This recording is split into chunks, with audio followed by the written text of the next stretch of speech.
রাস্তা একসময় কুকুর খুঁজে পাবেন কিন্তু কোনো আওয়ামী লীগের খুঁজে পাবেন না। এটা কিন্তু আপনার টকশোতে আমি অনেকবার বলেছি। সেই ইভেন ইভেন ৭ জানুয়ারির তুমি আমি দামি নির্বাচনেও বলেছিলাম যে মানে রাস্তায় যেভাবে কুকুর আপনারা, খুঁজে পাবেন কিন্তু কোনো আওয়ামী লীগ খুঁজে হ্যাঁ, পাবেন না। আওয়ামী লীগের খুঁজে পাবেন না।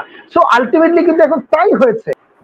পতিত সরকারের ডাকা যে লকডাউন, বিশেষ করে দেশের বাইরে যারা আছেন সেখান থেকে তাদেরকে আহ্বান করা হয়েছে। আমার কাছে যেটা মনে হচ্ছে প্রথমত সেটি হয়েছে যে নিঃসন্দেহে আমি বলবো যে ১৩ নভেম্বর রাজপথে কিংবা ঢাকা শহরে লোক সংখ্যা কম, মানে লোকজনের চলাফেরা একটু সীমাবদ্ধ ছিল এই জন্য যে জাস্ট গত ১৩ মাস আগেই আওয়ামী লীগের যে ভয়াবহতা জাতি প্রত্যক্ষভাবে দেখেছে, যেভাবে বাংলাদেশে প্রায় ১৪০০ মানুষকে নৃশংসভাবে হত্যা করা হয়েছে এবং প্রায় ১৫,০০০ মানুষকে অঙ্গহানি করা হয়েছে। কারো চোখ হারিয়েছেন, কেউ পা হারিয়েছেন, কেউ হাত হারিয়েছেন, কেউ শরীরের বিভিন্ন অঙ্গ প্রত্যঙ্গ হারিয়েছে। সো সেই বিভীষিকাময় দিনগুলোর কথা চিন্তা করে অনেকে হয়তো মনে করেছেন যে এই ধরনের কোনো প্রবলেম আবার হয় কিনা, যে কোনো একটি বাসে গান পাউডার দিয়ে আগুন দেওয়া কিংবা কোনো একটি জায়গায় লোকজনকে হত্যা করা কিংবা চোরাগোপ্তা করা মানে চালানো, এই ধরনের কোনো প্রবলেম হতে পারে। সেই কারণে হয়তো লোকজনের আসলে সমাগম কম ছিল। সত্যি কথা, আমি রাস্তায় ছিলাম, গাড়ি ঘোড়া খুবই কম ছিল। তারপর হচ্ছে সাধারণ জনগণের চলাফেরা অনেকটাই সীমাবদ্ধ ছিল এই ভয়ের কারণে। আমার কাছে যদি এখন যদি বলেন যে রাজনৈতিক দল হিসাবে কিভাবে মূল্যায়ন করবেন, আমি করবো যে আওয়ামী লীগ আবারও সেই ভুল পথেই হাঁটছে। যেটি আমি বারবার বলেছিলাম যে উপমহাদেশের অন্যতম প্রাচীন একটি রাজনৈতিক দল, যার বয়স প্রায় এখন ৭৮ বছরের কাছাকাছি, সেই দলটি থেকে এই ধরনের নোংরা রাজনীতি আসলে কোনোভাবেই আশা করা যায় না। যে আপনি দেশের বাইরে পালিয়ে যাবেন আপনার কর্মীদেরকে ফেলে, এবং সেই কর্মীদেরকে বিভিন্নভাবে আবার আপনি তাদেরকে আপনি আপনি যে দেখুন, যারা পালিয়ে গেছেন তারা কিন্তু বহাল তবিয়তে আছেন, তাদের কোনো প্রবলেম নেই। আমেরিকাতে আছেন, কানাডাতে আছেন, অস্ট্রেলিয়াতে আছেন, গোটা ইউরোপে আছেন, ভারতে আছেন, তারা কিন্তু অনেক ভালো আছেন। আপনারা নিশ্চয়ই পত্র-পত্রিকা লক্ষ্য করেছেন যে তাদের জীবন জীবিকা, কারণ প্রত্যেকেই কানাডাতে বেগমপাড়াতে যাদের বাড়ি আছে তাদের সবারই কিন্তু সেকেন্ড হোম নেয়া আছে, সে বহাল তবিয়তে আছে। কিন্তু সাধারণ কর্মীদের যে কি ভয়াবহ অবস্থা সেটা আসলে আমার মনে হয় যে তাদের আসলে ধারণাই নেই। আবারও সেই কর্মীদেরকে বিপদে ফেলার জন্য এই ধরনের একটি নোংরা পরিকল্পনা হাতে নেওয়া হয়েছে, যেটি হচ্ছে যে দেশের বাইরে থেকে এই ধরনের ডাক দেওয়াটা। আমার মনে হয় যে যদি সাহস থাকে, আমার মনে হয় যে প্রত্যেকের ঢাকায় ফেরা উচিত, এক এক করে ফেরা উচিত, এসে তারপর এই ধরনের কর্মসূচি দেওয়া উচিত। তা নাহলে আপনি আমাকে বলুন যে যারা এখন অ্যারেস্ট হচ্ছেন কিংবা যাদেরকে এখন গ্রেফতার করা হচ্ছে বিভিন্ন কারণে, বাসে আগুন দেওয়া হয়েছে, কোথাও ককটেল বিস্ফোরণ ঘটিয়েছে, কোথাও হয়তো একটি আপনার গুপ্ত একটি মিছিল করেছে। তো এই মানুষগুলোকে যে যারা গ্রেফতার হচ্ছেন, যাদেরকে ধরপাকড় করা হচ্ছে, কারণ যেহেতু সংগঠনটির উপর একটি আপাতত একটি নিষেধাজ্ঞা আছে তাদের কর্মসূচির উপর, তো সেইখানে আইন ভঙ্গ করে যে কাজগুলো করছেন, এই দায়ভারগুলো কারা নিবে আসলে? তো আমরা যেটি লক্ষ্য করেছি আসলে নেতাকর্মী নাই এখানে, যারা হচ্ছে যে খুবই হয়তো কিছু কি বলে এটিকে, কেউ হয়তো রিক্সা চালায়, কেউ হয়তো আপনার মানে ফুটপাতে হকারি করেন, এই ধরনের কিছু টোকাই টাইপের কিছু লোকজনকে দিয়ে তারা হয়তো অর্থ সম্পদের বিনিময়ে তাদেরকে দিয়ে কাজগুলো করাচ্ছে। এটা আমার মনে হয়, আমি আবারও বলছি যে যে দলটি বাংলাদেশের স্বাধীনতা যুদ্ধে নেতৃত্ব দিয়েছে সেই দলটির দ্বারা এই ধরনের নোংরামি ন্যাক্কারজনক রাজনীতি বাংলাদেশের মানুষ কখনোই আশা করেনি আসলে। সো আমি মনে করি যে একটি বাজে একটা ইনিশিয়েটিভ ছিল তাদের, যেটি হচ্ছে রাজনীতির কোনো ইয়েতেই পড়ে না, আসলে কোনো ক্রাইটেরিয়াতেই পড়ে না যে আপনি বিদেশে বহাল তবিয়তে থাকবেন, আপনারা সবাই পালিয়ে যাবেন আর সাধারণ কর্মীদেরকে আবারও আপনি বিপদে ফেলবেন, তারা যেন আবার যেন মামলায় যেন তারা জড়িয়ে পড়েন এবং তারা যেন বিপদগ্রস্ত হন।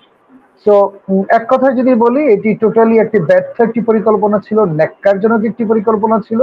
আমার মনে হয় যে আর হয়তো এই ধরনের হাস্যকর কিংবা এই ধরনের ন্যাক্কারজনক কোনো ইনিশিয়েটিভ কিংবা উদ্যোগ এই পতিত সরকার কিংবা যারা ইতিমধ্যেই দেশ ত্যাগ করে পালিয়েছেন তারা মনে হয় এই কাজটি আর করবেন না।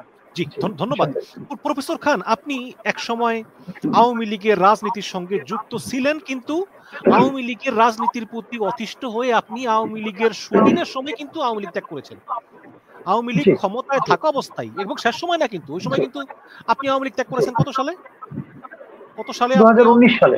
2019 সালে 7 সালে বছর আপনি আগে। আওয়ামী লীগের কেন্দ্রীয় উপকমিটি থেকে আপনি সরে দাঁড়িয়েছেন। এখন এখন একটা সেই দিন এখন আর নাই, এখন একটা জুলাই ঘটে গিয়েছে। এখন যদি আওয়ামী লীগকে কামব্যাক করতে হয়, আমার তো মনে হয় যে আওয়ামী লীগের কিছু কিছু লোককে ছাঁটাই করে দিয়ে দলটাকে পরিশুদ্ধ করে জনগণের কাছে ক্ষমা চেয়ে এছাড়া তো তাদের কোনো পথ নাই। কিন্তু তারপরেও ওই যে সেই ধ্বংসাত্মক কাজ, সেই ধ্বংসাত্মক কর্ম কন্টিনিউ করে তারা আসলে কি প্রমাণ করতে চায়? আপনার কি মনে হয়? এখন হচ্ছে কি, না মিশন ভাই, সবচেয়ে মজার বিষয় কি জানেন? সবচেয়ে মজার বিষয় হচ্ছে যে আপনি দেখবেন গোটা পৃথিবীতেই ভালো মানুষের সংখ্যা কিন্তু বেশি, কিন্তু খারাপ মানুষের সংখ্যা কিন্তু আনুপাতিক হারে কম। কিন্তু মজার ব্যাপার হচ্ছে যে খারাপ মানুষগুলো খুবই ঐক্যবদ্ধ। তারা, ভালো মানুষগুলো হয়তো জীবিকার প্রয়োজনে, কর্মের প্রয়োজনে, বিভিন্ন কারণে তারা কিন্তু ঐক্যবদ্ধ হতে পারে না। বাট যারা খারাপ মানুষগুলো, যারা পৃথিবীতে 2 ভাগে বিভক্ত, খারাপ, মন্দ এবং ভালো, মাঝামাঝি কিছু নাই। সো খারাপ মানুষগুলো কোনো না কোনো ভাবে তারা খুবই ঐক্যবদ্ধ। এখন যেটি হয়েছে যে যারা এই আওয়ামী লীগ ধ্বংসের পিছনে যারা জড়িত ছিলেন, যারা এই সমস্ত দুর্নীতি, অন্যায়, অবিচার, লুটপাট, হত্যা, যজ্ঞ, খুন, গুম করেছে, এই মানুষগুলো কিন্তু ইউনাইটেড। এখন এরা কখনোই চাইবে না যে যারা ক্লিন ইমেজের আওয়ামী লীগের যারা আছে, আমি আপনাকে মিশর ভাই স্পষ্ট করে বলতে পারি, আপনি যদি বলেন বাংলাদেশের লক্ষ না কোটি কোটি আপনি আওয়ামী লীগের কর্মী পাবেন যারা অত্যন্ত অনেস্ট, যারা একদমই ক্লিন ইমেজের, যারা আওয়ামী লীগের ধারক কিংবা বাহক, কিংবা আওয়ামী লীগটাকে আবার নতুন করে তারা দাঁড় করাতে পারে জনগণের সমর্থন নিয়ে। কিন্তু কথা হচ্ছে যে সেই ডাকটা তো আপনাকে দিতে হবে। আজ পর্যন্ত আপনি শুনেছেন যে আওয়ামী লীগের যারা ধারক কিংবা বাহক, যারা আওয়ামী লীগের যারা বড় বড় পদে আছেন কিংবা যারা ছিলেন, তারা কখনো বলেছেন যে ঠিক আছে, অন্তত পক্ষে আপনারা যারা সৎ, যারা মেধাবী, যারা যোগ্য, যারা দেশপ্রেমিক, যাদের কোন রকমের কালিমা মুক্ত, আপনাদের কোন রকমের কোনো কলঙ্ক আপনাদের গায়ে নেই, সেই মানুষগুলোর হাত ধরে আওয়ামী লীগ ঘুরে দাঁড়াবে? তাদের কথা হচ্ছে তারাই ফিরে আসবে, আপা ফিরে আসবে। মানে যারা করাপ্টেড, যারা দেশ ছেড়ে পালিয়েছে, তারাই আবার দেশে ফিরে আসবে, তারাই আবার আওয়ামী লীগকে নেতৃত্ব দিবে। এটা টোটালি একটা হাস্যকর একটা বিষয়। এরকম যদি হয় মিশন ভাই, আসলে আওয়ামী লীগ, যেটা আমি এক সময় আমি আপনার সঙ্গে টোটালি একমত, যে আপনি যে কথাগুলো বলছেন এটা আমিও কিন্তু বলতাম, যে আমাদের মতো যারা ছিল, আমাদের মতো যারা একদম অনেস্ট, যারা সাদাকে সাদা বলেছে, কালোকে কালো বলেছে, অন্যায়কে অন্যায় বলেছে, যারা দলের থেকেও দলের প্রতিবাদ করেছে এবং সব সময় এই সমস্ত অন্যায় অবিচারের বিরুদ্ধে কথা বলেছে, সো এই মানুষগুলোকে নিয়ে কিন্তু আওয়ামী লীগ ঘুরে দাঁড়াতে পারতো। কিন্তু আনফরচুনেটলি আসলে এই মানুষগুলো কখনোই আসতে পারবে না। এই জন্য এক নাম্বার হচ্ছে এদের কোনো অর্থ সম্পদ নেই, কারণ এরা দুর্নীতিবাজ না, এরা কোনো আপনার টেন্ডারবাজি, চাঁদাবাজি, নিয়োগ, বদলি, বাণিজ্য, তদবির, এগুলোর সঙ্গে সম্পৃক্তই না। যেমন আমাকে অনেকেই বলে যে আপনি তো আওয়ামী লীগের উপকমিটিতে ছিলেন। তা আমি বলেছি ভাই, আমি তো ছিলাম, 2 টার্ম ছিলাম, আমি বাংলাদেশ আওয়ামী পর্যটন লীগেরও সভাপতি ছিলাম। বাট আজ পর্যন্ত কেউ বলতে পারবে যে আমি আমার রাজনৈতিক জীবনে আমি কখনো কোনো অন্যায়, কোনো টেন্ডার, নিয়োগ, বদলি, বাণিজ্য, তদবির, ভাই আমি তো জীবনে সচিবালয়ে যাই নাই। ইভেন আমি যে উপকমিটির একটা ভিজিটিং কার্ড পর্যন্ত করিনি, আমি আমার দরকার ফিল করি নাই আমি, কারণ আমি তো আমার কোনো চেন্দারবাজি করবো না। এখন এই মানুষগুলোকে নিয়ে ঘুরে দাঁড়ানোর সম্ভাবনা ছিল, কিন্তু মিশন ভাই খারাপ মানুষগুলো এত বেশি ঐক্যবদ্ধ, এরা কখনোই চাইবে না যে ভালো মানুষগুলো রাজনীতিতে আসুক। কারণ ভালো মানুষগুলো রাজনীতিতে আসলে এরা তো আর কখনোই দেশে ফিরতে পারবে না, কারণ এরা তো প্রত্যেকেই অপকর্মের সঙ্গে জড়িত।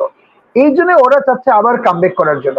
এতে কি হচ্ছে আমি বলে দিই স্পষ্ট, আমি আপনাকে স্পষ্ট করে বলতে পারি, কারণ আমি কিন্তু আপনারই টক শোতে বলেছিলাম এক সময় বিশাল ভাই, যদিও কথাটা খুব খারাপ ছিল এই সময়, যে রাস্তা একসময় কুকুর খুঁজে পাবেন কিন্তু কোনো আওয়ামী লীগের খুঁজে পাবেন না।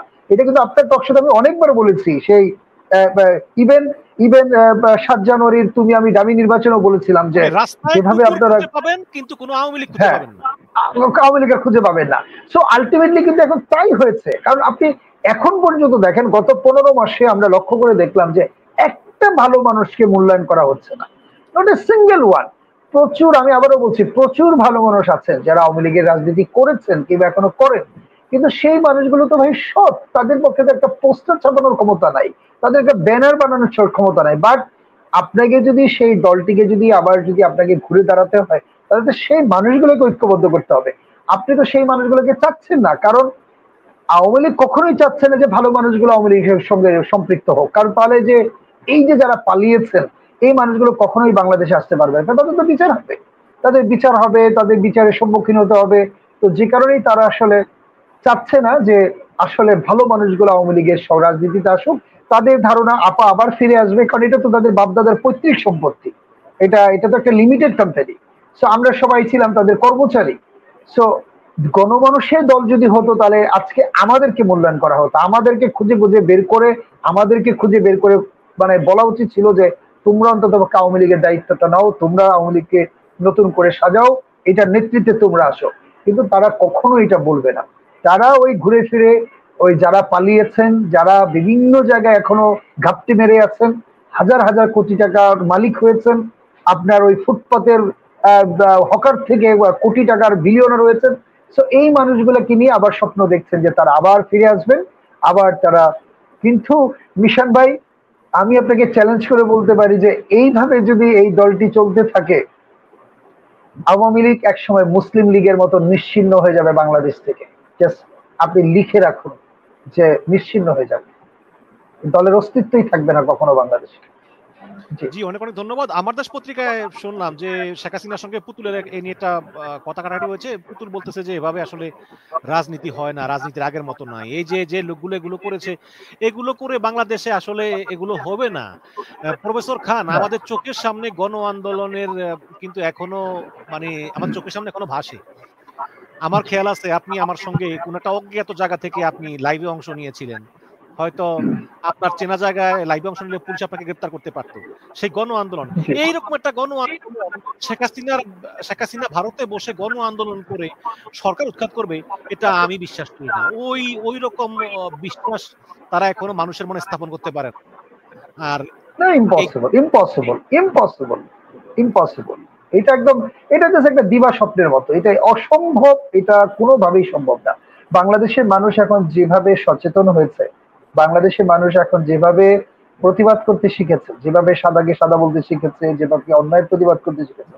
আপনি দেখুন, আমি তো আপনাকে বললাম যে আওয়ামী লীগের যে ভয়াবহতা, আওয়ামী লীগের যে মানে নৃশংস যে হত্যাযজ্ঞ, এটি দেখার পর হ্যাঁ হয়তো কিছু মানুষ মনে করেছে যে বলা তো যায় না যে ওদের আছে হাজার হাজার কোটি টাকা আছে, হয়তো বা একটা রাস্তার টোকাই কিংবা রাস্তার একটা হিরোইনসি কিংবা রাস্তার কোনো একটা এডিক্টেড কাউকে দিয়ে দেখা গেল যে টাকা দিল, ঠিক আছে যা একটা বাসে আগুন দিয়ে দে।